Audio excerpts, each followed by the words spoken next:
খুবই বর্তমানে খুব বেশি আলোচিত একটা ইস্যু। ধর্ষণ এটা বন্ধ হবে কিভাবে, কেন এইভাবে হু হু করে এটা বাড়ছে, এটার জন্য দায়ী কি, এই কয়েকটা বিষয় নিয়ে বেশ এই ভিন্ন মত, এক একজনের এক এক বক্তব্য, সেগুলিও আমরা শুনি। তো বাস্তব কথা যেটা কি মত সেগুলি আমরা এখন বলতে যাচ্ছি না। বাস্তব কথা হলো, ধর্ষণের জন্য আসলে একটা জিনিসকে অনেকে পোশাক, নারীর পোশাক, অনেকেই ধর্ষক যারা তাদের মানসিকতা খারাপ, নোংরা মানসিকতা লালন করে, ওগুলো বিভিন্ন বয়ান দেন। আর প্রত্যেকটা বয়ানের পিছনে, এই বয়ানের পরে, যেহেতু বয়ানটা সম্পূর্ণ না, একটা দলের পিছনে লেগেই যায়। তো এখানে আসলে আমাদের মূল ইসলামের বয়ানটা দিতে হবে। ইসলামের বয়ানটা দিতে হবে ধর্ষণের পিছনে কারণ, আর এই কারণগুলি বন্ধ করতে হবে। তাহলেই ধর্ষণ রোধ হবে। শুধু রোধ হবে না, ধর্ষণ রোধ অনেকবার হয়েছেও। এই কারণগুলি বন্ধ করা হয়েছে এবং এর প্রেক্ষিতে ধর্ষণও বন্ধ হয়েছে। মোটা দাগে যদি আমরা কারণগুলি বলি, প্রথম কথা হলো, যেটাকে অনেকেই মানসিকতা বলে ব্যাখ্যা করে, ধর্ষক যারা, সেই ধর্ষক এবং ধর্ষণের বিচার যারা যায়, তারা বিচারক যারা, তারা যারা ধর্ষণের শিকার হয়, তারা সবাইকে কেন্দ্র করে আল্লাহ তাআলা একটা বয়ান দিচ্ছেন, সেটা হলো তাকওয়ার বয়ান। ইয়া আইয়ুহাল্লাযীনা আমানুত্তাকুল্লাহ। এই তাকওয়ার বয়ানটা, এটা আসলে মানুষের মধ্যে ব্যক্তিগতভাবে মানুষের আত্মশুদ্ধির জন্য কাজ করা। এটা শুরুতেই একটা প্রয়োজনীয় জিনিস, যারই ধারাবাহিকতায় আল্লাহ তাআলা অনেককে অনেক কিছু শিক্ষা দিচ্ছেন। পুরুষ নারী সবাইকেই বলছেন, কুল্লিল মুমিনিনা ইয়াগুদ্দু মিন আবসারিহিম ওয়া ইয়াহফাযু ফুরুজাহুম। নারীদেরও বলা হচ্ছে, কুল্লিল মুমিনাতি ইয়াগুদ্দুনা মিন আবসারিহিন্না ওয়া ইয়াহফাযনা ফুরুজাহুন। নারী পুরুষ সবাইকেই বলা হচ্ছে তারা দৃষ্টি যেন অবনত রাখে আর লজ্জাস্থানের হেফাজত করে। এটা একটা বয়ান। এই বয়ানটাকে এড়িয়ে যাওয়া যাবে না। বাকি এটাকে একক বয়ান হিসেবেও সামনে আনা যাবে না। এটার পাশাপাশি পোশাকের ব্যাপারেও কথা বলতে হবে। পোশাকের ব্যাপারেও ইসলাম বয়ান দিয়েছে। পুরুষদের জন্য ড্রেস কোড আছে, মানুষ পুরুষেরা কি কাপড় পরবে, কালার নির্ধারণ করা আছে, কোন কালার পরতে পারবে না, এবং যেই কালারগুলি পরতে পারবে এগুলির মধ্যেও একদম শরীরের ভাঁজভুজ বোঝা যায়, টাইট ফিট, ওগুলি পুরুষরাও পরতে পারবে না। ঢিলাঢালা পরা কাপড় পরা, সেগুলি পুরুষের জন্য। নারীদের জন্য বিশেষত, যারা, যেহেতু নারীরা বের হয় খুব কম, অপ্রয়োজনে বের হবে না, আর বের হলে তারা অবশ্যই ড্রেস কোডের প্রতি বিশেষভাবে লক্ষ্য রাখবে। কোরআনে কারিমে এই বয়ানগুলোও আছে। ইয়া আইয়ুহান নাবিয়্যু কুল লিআজওয়াজিকা ওয়া বানাতিকা ওয়া নিসাইল মুমিনিনা ইউদনিনা আলাইহিন্না মিন জালাবিবিহিন। এরা যেন এদের উপরে চাদর, যেটা সেই চাদরটা লেপটে দেয়, একটা চাদর যেন এদের উপরে জড়িয়ে নেয়। জিলবাব এর অর্থ চাদর আমরা করতে পারি আপাতত, এমনভাবে যেন এরা জড়ায় যে শরীরের আর কোনো অংশ সেটা বেরিয়ে থাকে না, এবং যারা বখাটে তারা যেন তাদেরকে টিচ করতে না পারে। যালিকা আদনা আইয়ু আরাফনা ফালা ইউজাইন, তাদেরকে আর টিচিং করা হবে না, এই ব্যবস্থা যেন গ্রহণ করা হয়। তো পোশাক, ড্রেস কোড যেটা, সেটাও একটা গুরুত্বপূর্ণ বিষয়, এটাও অস্বীকার করা যাবে না।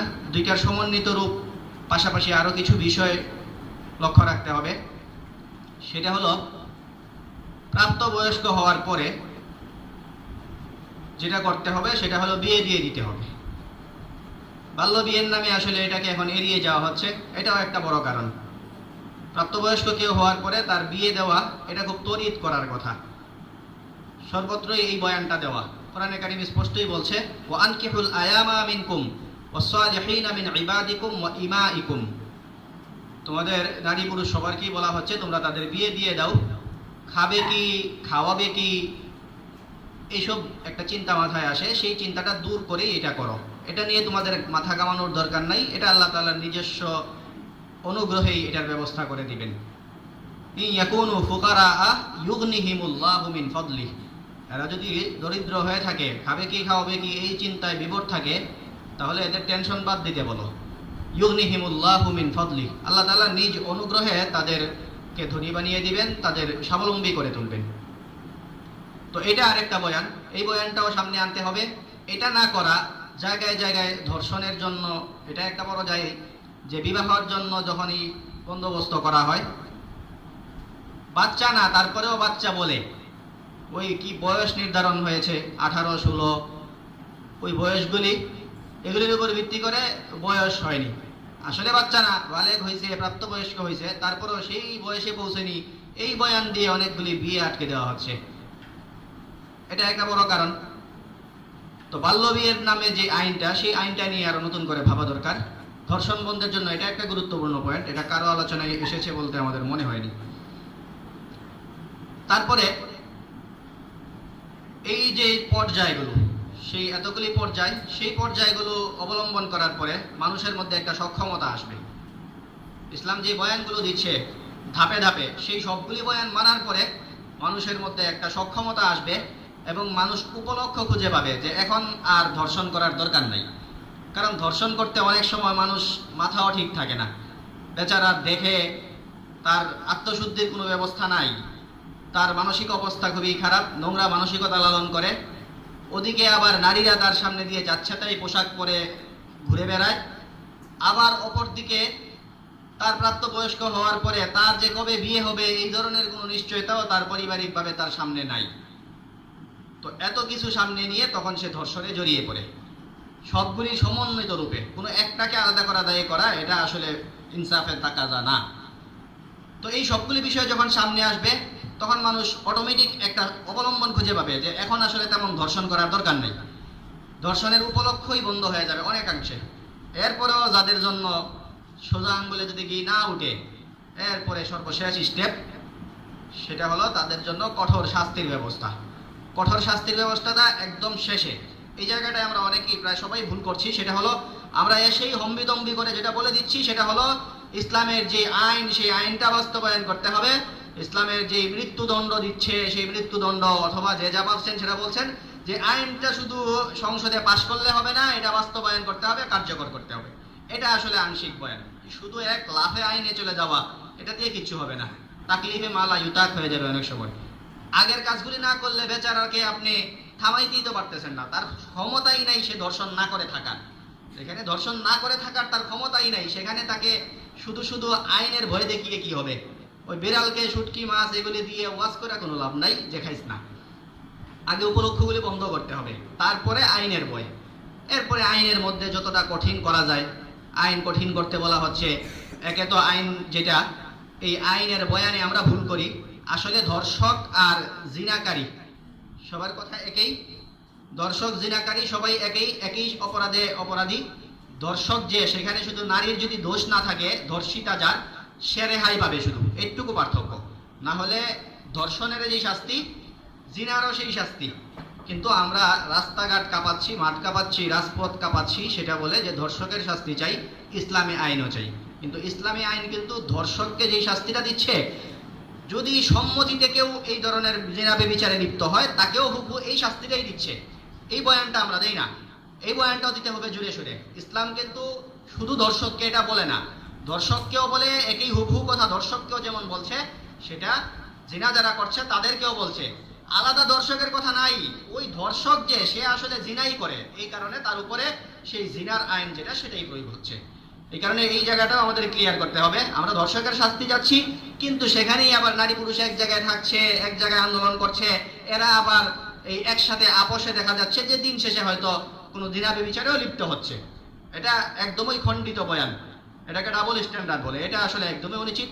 আমাদের এই জায়গাটা মনে রাখতে হবে। এই সবাইকে শাস্তি দিতে হবে, শাস্তিটা কিন্তু খুব মারাত্মক। শাস্তি দিতে হবে ফাজলিদু কুল্লা ওয়াহিদিন মিনহুমা মিয়াতা জালদা।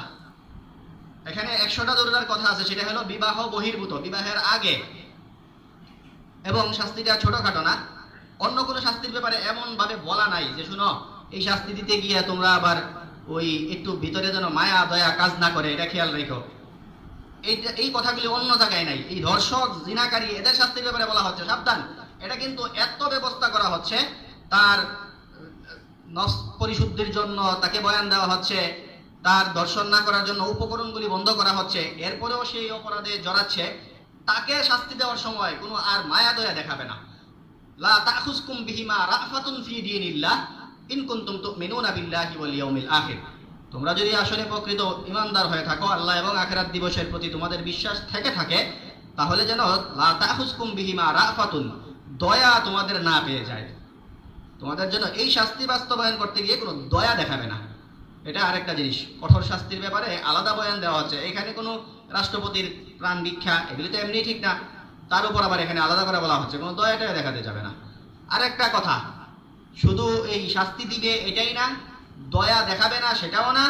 আর একটা কথা মনে রাখবে, সেটা হলো ওই রাতের আধারে ফাঁসি দিয়ে দিবে 12টা 1 মিনিটে সবাই ঘুমে, এগুলি করবে না। তার মৃত্যুদণ্ড যেটা সেটা কায়েম করতে হবে, অথবা তার যেই দোররা সেটা কায়েম করতে হবে জনসম্মুখে। ওয়াল ইয়াশহাদ আযাবাহুমা তাইফাতুম মিনাল মুমিনিন, তাদেরকে যে শাস্তি দেওয়া হবে সেটা যেন মুমিনদের একটা দল প্রত্যক্ষ করে, মানুষের সামনে এই শাস্তিটা দিতে হবে। তো এই জায়গাটা ভয়ঙ্কর জায়গা। এই ভয়ঙ্কর জায়গাটা এই কারণে অনেকগুলি ধাপ বলা হচ্ছে। এই ধাপগুলি তোমরা আস্তে আস্তে ক্লিয়ার করবে, ব্যবস্থা গ্রহণ করবে যেন ধর্ষণ বন্ধ হয়। এরপরে বন্ধ না হলে তোমরা শাস্তি দিবে, আর শাস্তি দেওয়ার সময় 0 টলারেন্স, কোনো মায়া দয়া নাই। প্রকাশ্যে যেই শাস্তি বলা হচ্ছে সেই শাস্তিটা তোমরা বাস্তবায়ন করবে। তো এটা করা হচ্ছে, করা হওয়ার পরে তোমরা সবাই জানো, যখন করা হয়েছে তখন এটার ফলপ্রসূ এই আইনটা এবং অন্যান্য যে ব্যবস্থাগুলি সবগুলি ভালো ফলদায়ক ছিল। খেলাফত ব্যবস্থার সময় নারীদের ব্যাপারে বলা হতো, একজন নারী সে একদম একা সফর করলেও মিন সনা ইলা হাজরামাউত, বা 2টা বিশেষ জায়গার নাম আছে, ওই জায়গাগুলি পর্যন্ত সে সফর করতে পারত। লা তাখাফু আহাদান ইল্লাল্লাহ, এক আল্লাহ ছাড়া আর কাউকে ভয় করার তার কোনো কারণ ছিল না। কোনো লম্পট তার দিকে চোখ তুলে তাকাবে এই ভয়ে কেউ ভীত সন্ত্রস্ত ছিল না কোনো নারী। এই বিশাল দূরত্ব পর্যন্ত তারা সফর করতে পারত। সেই ধারাবাহিকতায় এই আইন যখনই প্রতিফলিত হয়েছে, এই শতকের শুরুর দিকেও আফগানিস্তানেও এই আইন কায়েম ছিল। সেখানেও ধর্ষণ, জিনা, ব্যভিচার ইত্যাদি এগুলি একদমই নেই বললেই চলতো। তো এই আইনগুলি যখন এই সবগুলি বিষয় একত্রে বাস্তবায়িত হয়েছে, তখন সবগুলি বিষয় একত্রে বাস্তবায়িত হওয়ার কারণে এটা ফল দিয়েছে, এটা একটা ভালো ফলাফল জাতির সামনে এনে দাঁড় করিয়েছে। এই জন্য আমাদের সেই ইতিহাস থেকেও শিক্ষা নিতে হবে, সেই ইতিহাসগুলিও সামনে আনতে হবে দর্শনের ব্যাপারে বয়ান দিতে গিয়ে। এই ইতিহাস থেকে শিক্ষা নিয়েও আমাদের আসলে এই কর্মপদ্ধতিগুলো যদি আমরা গ্রহণ করতে পারি, তাহলে আশা করি আমরা ফলপ্রসূ একটা ফলাফল আমাদের সামনে দাঁড়াবে। দর্শন বন্ধ অন্তত শূন্যের কোঠায় নামানুক, আস্তে আস্তে নামতে নামতে মানুষ আশ্বস্ত হতে পারবে, এমন একটা অবস্থা আস্তে আস্তে দাঁড়াবে। এখন যেহেতু ধর্ষণের ব্যাপারে কথা উঠছে, আমাদের সবারই উচিত আমাদের জায়গা থেকে ইসলামের বয়ানগুলি মানুষের সামনে দেওয়া। সবাই কথা বলতে যে যার মতো, কে কি চায় ধর্ষণের জন্য। তো আমরা কি চাই সেগুলি সুন্দর করে বলতে হবে যে আমরা এই কাজগুলি চাই। এটা হলো আমাদের এই ধর্ষণ প্রতিকার কিভাবে হবে, ইসলাম এই ব্যাপারে কি বয়ান দেয়, এই বিষয়ের কথা। তো এইভাবে আমাদের সবগুলি পয়েন্ট এনে তারপরে আমাদের উচ্চবাচ্য করতে হবে। তারপরে আমাদের যত জুড়ে, এটা অবশ্যই দরকার উচ্চস্বরে কথা বলা, অন্তত এই বক্তৃতার মঞ্চে। কিন্তু এই বিষয়গুলি সুন্দর করে সবগুলি সন্নিবেশিত করতে হবে, এগুলি এনে তারপরে আমাদের এই বিষয়গুলি বলতে হবে। তো একটা বিষয়, যেহেতু এটা হট টপিক ছিল, এটা নিয়ে আমরা কথা বলছি। অন্যান্য বিষয়গুলো সাধারণত প্রায়শই শুনে থাকি, এই বিষয়গুলো আলোচিত হয়, অন্য কোনো সময় শুধু সেগুলি নিয়ে কথা বলা যাবে। আর অনুষ্ঠান সংশ্লিষ্ট কিছু বিষয় আসে যেহেতু এটা প্রতি সপ্তাহেই হয়, যে কোনো সময় যে কোনো উস্তাদ করেই তোমাদের সামনে এগুলি পেশ করেন বলে আমরা বিশ্বাস করি। এই কারণে সেই বিষয়টাও আজকে আমরা বাদ রেখে যাচ্ছি। আল্লাহ তাআলা আমাদের আজকের এই যে আয়োজন, সেই আয়োজনকে কবুল করুন। আজকে আমাদের যে কথাগুলি বললাম, সেই কথাগুলি আমাদের সবাইকে অনুধাবন করার তৌফিক দান করুন। ওয়া আখিরু দাওয়ানা আলহামদুলিল্লাহি রাব্বিল আলামিন।